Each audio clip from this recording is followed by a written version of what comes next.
Before downloading and installing the driver, you need to disable the built-in Bluetooth. If your computer does not have built-in Bluetooth, there is no need to disable it. First, we need to see if your computer has built-in Bluetooth. Right-click on the This PC, My Computer icon, and then select Manage. In the Computer Management window, click Device Manager. The device list will appear on the right side of the window.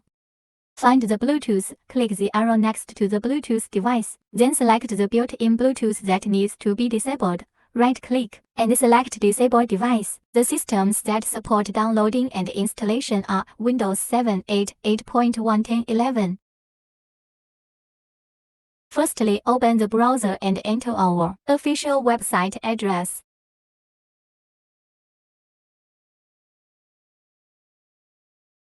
After entering our official website, click on USB Bluetooth Adapter 5 Drop 3 for PC driver.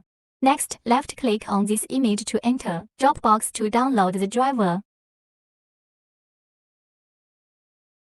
Jump to our Dropbox website and click on Download to download the 5-spot for Bluetooth adapter driver.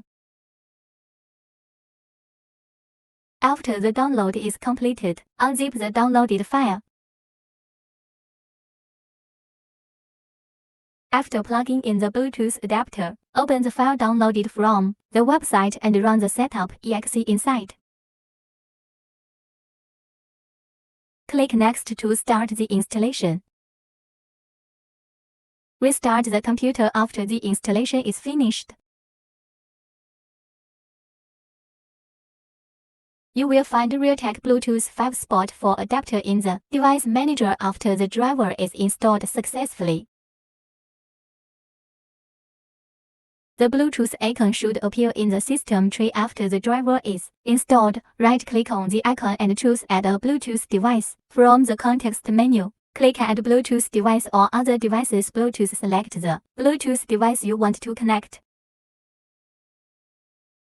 If you are having trouble finding the Bluetooth icon in the bottom right corner of your computer screen, don't worry. You can easily locate the icon by following our simple method.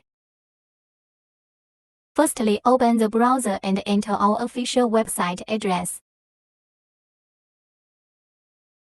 Select Devices. After entering Bluetooth and other devices, find more Bluetooth options and enter Bluetooth settings. Check QGOO Show Bluetooth icon in the notification area.